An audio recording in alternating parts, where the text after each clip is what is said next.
সমুজ্জ্বল ভট্ট ডাঙৰীয়া এটা শব্দ কৈ থাকে অসমত অসমীয়াৰ প্ৰভুত্ব থাকিব সো লাইনটোলৈ মই এগ্ৰি নকৰো কিন্তু প্ৰভুত্ব মানে কি soft power will be in your hand কৰ্ণাটকৰ soft power is with the Kannada people মহাৰাষ্ট্ৰত soft power is with the Marathi people বেংগলত soft power is with the Bengali people গুজৰাটত soft power is with the Gujarati people but অসমত the most critical part হৈছে যে soft পাৱাৰটো transfer হ'ব আৰম্ভ কৰিছে medical university cotton university hostel postgraduate the main soft power is no longer with the people of Assam soft power শিক্ষা সংস্কৃতি কিৰা computer soft power means everything Asomiya মানুহৰ হাতত নাই বৰ্তমান সময় আমাৰ কাৰণে বহুত এটা সংকটৰ সময় মই আপোনালোকক এটাই কথা আহ্বান জনাম আমি মাটিৰ বিষয়টো আলোচনা কৰিছো কিমান মাটি কাৰ দখলত আছে আমি আলোচনা কৰিছো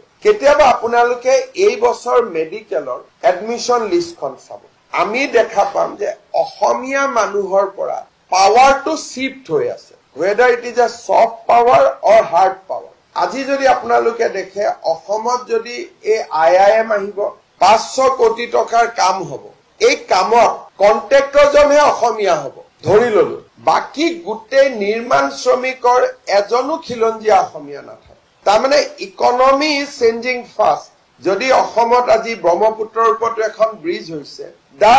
entire labour component is shifting মেডিকেলত যদি ৰিজাল্ট চাই জেনাৰেল কাষ্টৰ 30% অসমীয়া লোকৰ মাজত মেডিকেল সিট নাই তাৰ মানে এটো কাকো শত্ৰুতামি কৰি কোৱা কথা নহয় কোনোবাই ভাল কৰিছে আমি ভাল পাম কিন্তু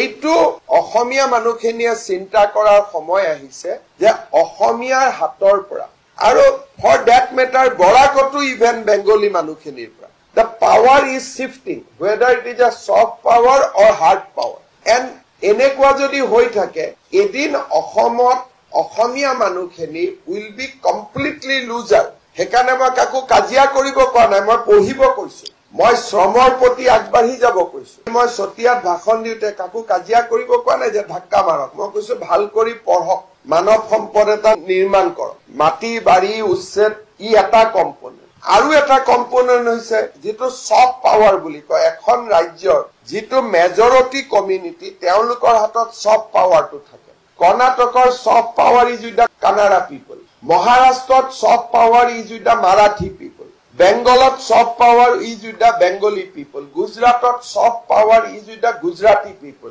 বাট অসমত দ্য মোষ্ট ক্ৰিটিকেল পাৰ্ট হৈছে যে সফট পাৱাৰটো ট্ৰান্সফাৰ হ'ব আৰম্ভ কৰিছে মাজে মাজে সমুজ্জ্বল ভট্ট ডাঙৰীয়া এটা শব্দ কৈ থাকে অসমত অসমীয়াৰ প্ৰভুত্ব থাকিব সো লাইনটোলৈ মই এগ্ৰি নকৰো কিন্তু প্ৰভুত্ব মানে কি soft power will be in your hand but today medical university cotton university hostel postgraduate the main soft power is no longer with the people of Assam অসমীয়া মানুহৰ হাতত নাই soft power শিক্ষা সংস্কৃতি কিৰা soft power means everything computer soft power means everything গতিকে মই সতিয়াত অসমীয়া মানুহক আহ্বান জনাইছিলো যে আপোনালোকে মানৱ সম্পদটো নিৰ্মাণ কৰক নহলে কম্পিটিশনত আপোনালোক নাথাকিব আমি পঢ়া শুনা কৰা নাই আমাৰ ইয়াত ৰাজনীতি কি আছে কোনোবাই ডক্টৰ পঢ়িবৰ কাৰণে 2 বছৰ মাথা মাৰি পঢ়ি আছে আমি পঢ়া নাই গতিকে ইয়াত ৰাজনীতিৰ কথা দুআহা নাই দ্যাট ওয়াজ যে এটা বৌদ্ধিক আছিল কালি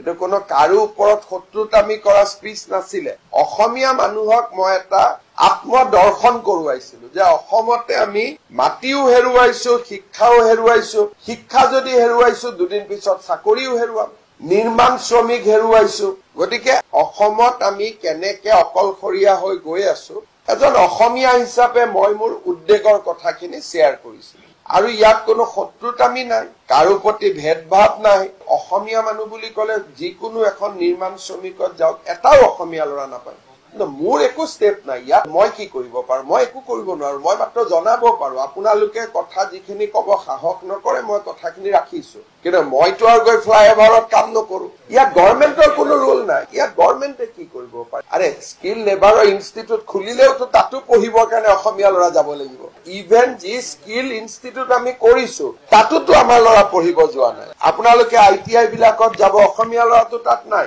গতিকে মই মেডিকেল কলেজো খুলিছো মেডিকেল কলেজত আমাৰ লৰা নাই গতিকে মই অসমীয়া মানুহখিনিক এটা দৃষ্টি আকৰ্ষণ কৰিছো যে প্ৰতিযোগিতাৰ পৃথিৱীখনৰ পৰা আমি আঁতৰি গৈ আছো। মই কাকো হিংসা কৰা নাই, তেওঁলোকে প্ৰতিযোগিতা কৰি পাইছে, শ্ৰম কৰি পাইছে, কাৰো ওপৰত কোনো বিশেষ ভাৱ নাই। কিন্তু অসমীয়া মানুহে যে প্ৰতিযোগিতাৰ পৃথিৱীখনৰ পৰা আঁতৰি আঁতৰি আঁতৰি আঁতৰি গৈ আছো, that is a matter of concern। যিহেতু চতিয়া অসমীয়া মানুহৰ এটা অভিকেন্দ্ৰ, সেইকাৰণে তাত মই কথাখিনি উল্লেখ কৰিছো। It was not about politics, এইটো এটা চৰ্চা, বৌদ্ধিক চৰ্চা। মইনো কি গুৰুত্ব দিম, এইটোতো দেউতাক মাকে গুৰুত্ব দিব লাগে যাতে ল'ৰা ছোৱালীক পঢ়ুৱাব। সহায় আমিতো কৰিয়ে আছো, নিযুত মইনাৰ পৰা আৰম্ভ কৰি এক্সট্ৰিমত সহায় কৰি আছো। জিলাই জিলাই মেডিকেল কলেজ পাতিছো, এডমিশন ফ্ৰী কৰি দিছো, ফৰ্ম ফিল আপ ফ্ৰী, আমিতো সহায় কৰি আছো। কিন্তু যিকোনো কাৰণতে নহওক আমাৰ ল'ৰা ছোৱালীখিনিয়ে পঢ়া নাই, পৰীক্ষা নিদিয়া নহয়, পৰীক্ষাত আমাৰ ল'ৰা ছোৱালীখিনিয়ে বলে পৰা নাই।